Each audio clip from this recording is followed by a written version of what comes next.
সম্প্রতি ভারতের প্রধানমন্ত্রী জনাব নরেন্দ্র মোদী তিনি ভারতের যে পশ্চিমবঙ্গ তার রাজধানী কলকাতা তার আশেপাশের যে নাসিরনগর এলাকা রয়েছেন সেই নাসিরনগর এলাকার একটি নির্বাচনী জনসভাতে বক্তব্য দিয়েছেন এবং সেই বক্তব্যে তিনি যেভাবে বাঙালির বিরুদ্ধে, বাংলা ভাষার বিরুদ্ধে এবং বাংলা দেশের বিরুদ্ধে বিষোদ্গার করেছেন, আপাত দৃষ্টিতে এটি তৃণমূল কংগ্রেস বা মমতা ব্যানার্জির বিরুদ্ধে তার যে একটি রাজনৈতিক স্ট্যান্ড সেটা মনে হলেও একটি স্বাধীন সার্বভৌম দেশ হিসাবে ভারতের যে কেন্দ্রীয় সরকার সেই কেন্দ্রীয় সরকারের মনোভাব বাংলাদেশের ব্যাপারে কতটা জঘন্য, কতটা ধ্বংসাত্মক এবং কতটা নির্মম এবং নিষ্ঠুর সেটি তার সেই বক্তব্যে ফুটে উঠেছে। আমি জনাব নরেন্দ্র মোদীর সেই ভাষণটি নিয়ে অনেক চিন্তা ভাবনা করেছি এবং সেই ভাষণের প্রতিক্রিয়াতে তৃণমূল কংগ্রেসের সভানেত্রী এবং পশ্চিমবঙ্গের মুখ্যমন্ত্রী মমতা ব্যানার্জি তিনি যে বক্তব্য দিয়েছেন সেই বক্তব্য শুনেছি। সেই বিষয়গুলো নিয়ে সংক্ষেপে আলোচনা করার চেষ্টা করব। আপনারা জানেন যে সেখানে আসাম এবং ত্রিপুরা এখানে নরেন্দ্র মোদীর যে রাজনৈতিক দল বিজেপি তারা সেখানে অতীতের যে কোনো সময় আসছে ভালো করেছে, অর্থাৎ সেখানে বিজেপির শাসন চালু হয়েছে। কিন্তু স্বাধীন ভারতের রাজনীতিতে সবসময় বাংলা মানে পশ্চিমবঙ্গ খুব গুরুত্বপূর্ণ ভূমিকা পালন করেছে। পশ্চিমবঙ্গের কারণে যাকে বলা হয় পুরো রাজনীতি বারবারই উলটপালট হয়েছে, কখনো যাকে বলা হয় রাজনীতিবিদদের দ্বারা, কখনো শিল্প সাহিত্যিক কবিদের দ্বারা, কখনো ব্যবসায়ীদের দ্বারা। পশ্চিমবঙ্গ পুরো ভারতবর্ষের রাজনীতি নিয়ন্ত্রণ করেছে। একসময় ডক্টর বিধানচন্দ্র রায়, জ্যোতি বসু, এরপরে তারও আগে মাওলানা আবুল কালাম আজাদ, হুমায়ুন কবির, এরপরে সর্বশেষ যে রাষ্ট্রপতি ছিলেন প্রণব মুখার্জি, এই সমস্ত দিকপাল ছাড়াও শরৎ বসু, তারপর বাংলার বাগ আশুতোষ মুখার্জি, শ্যামাপ্রসাদ মুখার্জি, অসংখ্য লোক মানে যারা সর্বভারতীয় রাজনীতিতে এতটা দিকপাল হয়ে আছেন যে তাদের সমপর্যায়ের রাজনীতিবিদ আসলে তৈরি হয়নি। কবি, সাহিত্যিক সব ক্ষেত্রে মানে আমরা যেমন আমাদের বাংলাদেশে যেমন জাতীয় সঙ্গীত রবীন্দ্রনাথের, ভারতের জাতীয় সঙ্গীত তো রবীন্দ্রনাথের, বাড়ি কোথায়? এই কলকাতাতে। আবার তিনি বিয়ে করেছেন কোথায়? যশোরে, আমাদের এই জায়গাতে। তো ভারতের যারা রাজনীতি করেছেন প্রথম থেকে তারা বাংলাকে সবসময় ভয় পেয়েছেন, অর্থাৎ বাংলা যখন একত্র থেকেছে তার সঙ্গে সঙ্গে বিহার এবং উড়িষ্যা অটোমেটিক চলে এসেছে, আসাম এবং ত্রিপুরা সেখানে বাংলার করদ রাজ্যে পরিণত হয়েছে। তো এখন একটু ম্যাপের দিকে তাকান তো, যে বাংলাদেশের ভূখণ্ড, তার সঙ্গে পশ্চিমবঙ্গ, বিহার, তারপরে আসাম, উড়িষ্যা, এই যে অঞ্চলটি হাজার হাজার বছর ধরে একত্রে ছিল এবং এই অঞ্চলটি দিল্লির মানে এখানে যত বেশি ঐক্যবদ্ধ হয়েছে দিল্লির সিংহাসন তারা নিয়ন্ত্রণ করেছে। সেটা পালদের আমল বলেন, সেনদের আমল বলেন, শশাঙ্কের জমানা বলেন, হর্ষবর্ধনের জমানা বলেন, সব সময়টাতে, এমনকি বাংলা, বিহার, উড়িষ্যা সেই মুর্শিদ কুলি খান থেকে নবাব সিরাজউদ্দৌলা পর্যন্ত এই পুরো সময়টি বাংলা থেকে দিল্লি নিয়ন্ত্রিত হয়েছে। এমনকি ভারত ইংরেজ শাসনের যে বুনিয়াদ কোত্থেকে হয়েছে? এই বাংলা থেকে। তারাই বাংলা, বিহার, উড়িষ্যা নবাবকে পরাজিত করে এই প্রথম কলকাতাতে তাদের রাজধানী স্থাপন করেছে এবং একেবারে শেষ 1905 সন বা 11 সনের দিকে সেই তারা বঙ্গভঙ্গ করতে বাধ্য হয়েছে। এর কারণ হলো তারা দেখলো যে এই বাংলাই তাদের যাকে বলা হয় পতনের মূল কারণ। মমতা ব্যানার্জি তার বক্তব্যে বলেছিলেন যে এই বাংলা সম্পর্কে ইংরেজদের যে ভয় ছিল, পুরো ইংরেজ জমানাতে তারা মোট 7 লক্ষ কয়েদিকে আন্দামান নিকোবর দ্বীপপুঞ্জে তারা নির্বাসিত করেছিল এবং তার টোটাল লিস্ট মমতা ব্যানার্জি সেখান থেকে নিয়ে এসেছে। ভারতবর্ষের অন্য কোনো জায়গা থেকে এর কাছাকাছি মানে যত লোক আন্দামান নিকোবর দ্বীপপুঞ্জে নির্বাসিত হয়েছিলেন তার 90% বাংলার আর 10% মাত্র পাঞ্জাবের। এই যে বিপ্লবী, এই বিপ্লবীদের কারণে কি হলো, ইংরেজরা বাংলাকে 2 ভাগে বিভক্ত করেছে আর তারা পাঞ্জাবকে 2 ভাগে বিভক্ত করেছে, পূর্ব পাঞ্জাব, পশ্চিম পাঞ্জাব। পাকিস্তানের যেমন একটা পাঞ্জাব আছে, আবার ভারতের একটা পাঞ্জাব আছে। ফলে এই দুটো পাঞ্জাব যখন একত্র থেকেছে তখন তারাও দিল্লিকে ডমিনেট করেছে, কিন্তু বাংলার মতো এতটা করতে পারেনি কখনো। এই জন্য সেই আকবরের জমানাতে, তার আগে সুলতানি জমানাতে, মানে সেই কুতুবউদ্দিন আইবেক থেকে শুরু করে মুঘলদের আসার পূর্ব পর্যন্ত যে জমানাটা, সেই প্রায় 400 বছর, এটিকে সুলতানি জমানা বলা হয়। এই সুলতানি জমানাতেও এই বাংলাকে মানে দিল্লির যারা প্রভু ছিলেন তারা এই বাংলাকে খণ্ড বিখণ্ড করে দিয়েছেন। কখনো তারা 12 ভূঁইয়া বানিয়েছেন, কখনো বাংলা, বিহার, উড়িষ্যা করেছেন, কখনো ঢাকা থেকে মুর্শিদাবাদে নিয়ে গেছেন, সব এলোমেলো করে দিয়েছেন। আর সর্বশেষ যেটা যাকে বলা হয় যে ইংরেজরা যেটা করেছে সেটার উপর কিন্তু ভারত আছে। এখন ভারত কিন্তু বাংলাদেশটা দখল করতে চাচ্ছে না, কেননা ভারত যদি বাংলাদেশ দখল করতে চাইতো 71 সনে কিন্তু তারা সেটা করতে পারতো উইদিন 1 মিনিট। এটা কোনো ব্যাপারই ছিল না। 16 ডিসেম্বর তারা সেটা করে নিতে পারতো, একীভূত করে নিতে পারতো। ট্রু শব্দ, আমরা যেখানে এখন একজন সার্জিস হাসনাতের ভয়ে সকাল বিকাল ফিট পড়ছি, আমরা এখন যেখানে জামাতের বা শিবিরের একজন লোক ধমক দিলে আমাদের কাপড় নষ্ট হয়ে যাচ্ছে, আমরা হা করে থাকছি, আমরা ডক্টর মোহাম্মদ ইউনূস বা তার প্রেস সেক্রেটারি যদি আমাদের দিকে একটু হালকা করে চোখ মারে জাস্ট একটা চোখ টিপ মারে, আমাদের জীবনে কি আমদ ঘটে যাবে। এই হলো আমাদের সাহস। এই একই অবস্থা আমরা শেখ হাসিনার জমানাতে আমরা তাকে ভয় পেয়েছি, মইনুদ্দিন ফখরুদ্দিনকে ভয় পেয়ে আমরা রীতিমতো একেবারে টয়লেট করে দিয়েছি। তার আগে আমরা হাওয়া ভবনকে ভয় পেয়েছি, হাওয়া ভবনের আগে আমরা সেই শেখ হাসিনাকে ভয় পেয়েছি, শেখ হাসিনার আগে আমরা এরশাদকে ভয় পেয়েছি, এরশাদের আগে মানে আমরা ভয় পাইনি কাকে বলেন তো?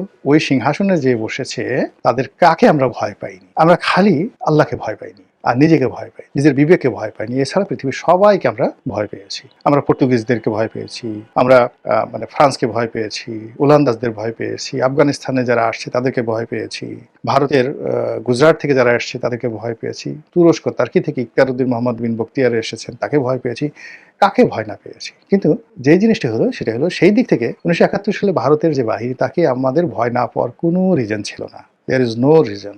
আমরা সেই 71 সনের সাথে আমাদের সাহস বাড়ার কথা না, এখন আমাদের তো অনেক সাহস এখন বেড়ে গেছে, এখন প্রযুক্তি আছে, ওটা আছে, ওটা আছে, আমরা ক্যান্টনমেন্ট মানে পুড়িয়ে দিতে চাচ্ছি, দখল করতে চাচ্ছি। এই সাহসের মধ্যে যার যার অবস্থান থেকে আমরা কিভাবে আমাদের হাত পা কাঁপছে, ঠ্যাং কাঁপছে। আমার কাছে মনে হচ্ছে যে আমাদের যারা এই মুহূর্তে যত বেশি গলা কাঁপাচ্ছে, বড় কথা বলছে, তাদের ঠ্যাং বা পা তত বেশি থরথর করে কাঁপছে।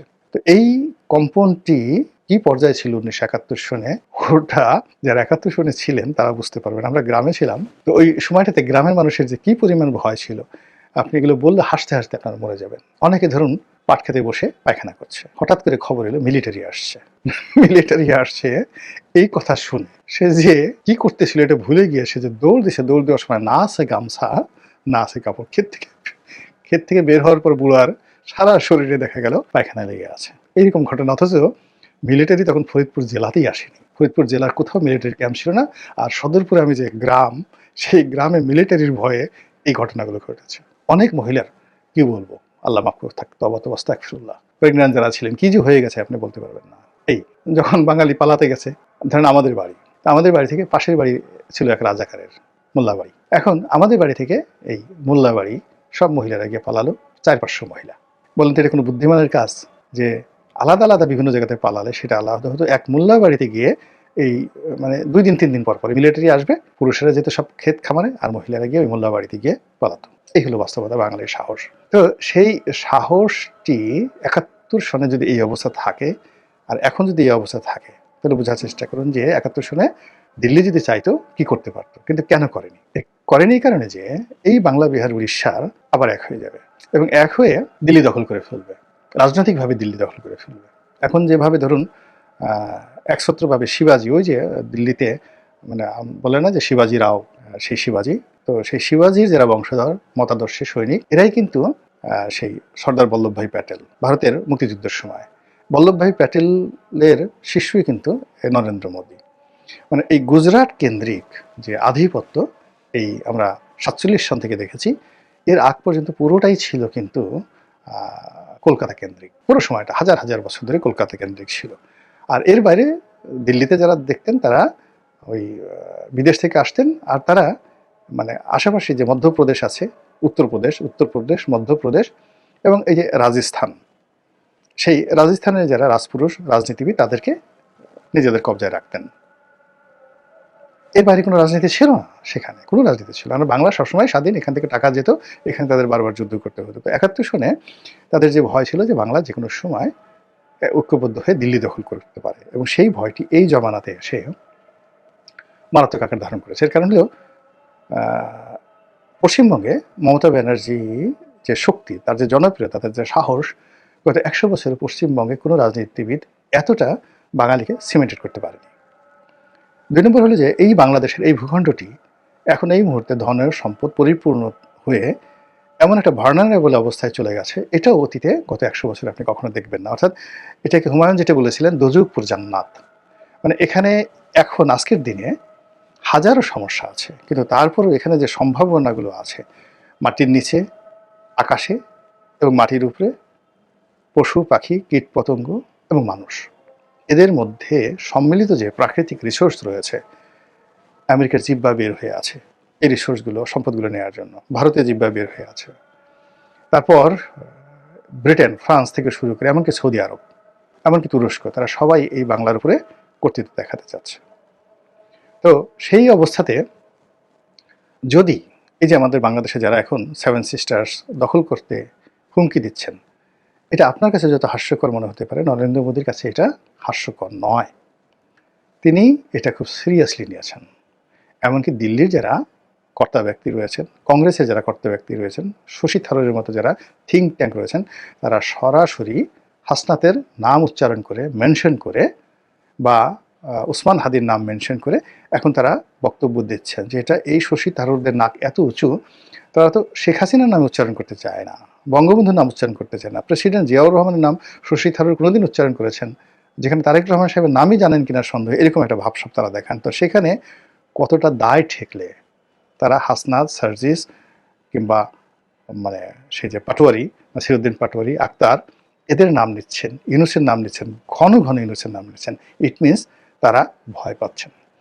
এবং সেই ভয়টাকে জয় করার জন্য বিজেপি এখন আসামের মতো, বিহার না ঠিক আসামের মতো, ত্রিপুরার মতো তারা সেখানে মমতা ব্যানার্জিকে পরাজিত করে বিজেপির শাসন প্রতিষ্ঠা করতে চাচ্ছেন এবং লোভ দেখাচ্ছেন যে আমাদেরকে বিজয়ী করো, দিল্লিতে আমরা যেভাবে কেন্দ্রীয় শাসন চালাচ্ছি তোমাদের এখানে যদি চালাতে পারি তাহলে তোমাদের উন্নয়ন ত্রিপুরার মতো হবে, আসামের মতো হবে। দেখো গত অল্প দিনের মধ্যে সেখানে কিভাবে পাল্টে দিয়েছে এবং এখন পুরো পশ্চিমবঙ্গ রিফিউজি ক্যাম্পে পরিণত হয়েছে। বাংলাদেশ থেকে লোকজন আসছে এবং রিফিউজিরা সব কিছু নিয়ন্ত্রণ করছে এবং আগামী দিনে এই রিফিউজিরাই পশ্চিমবঙ্গ দখল করে ফেলবে।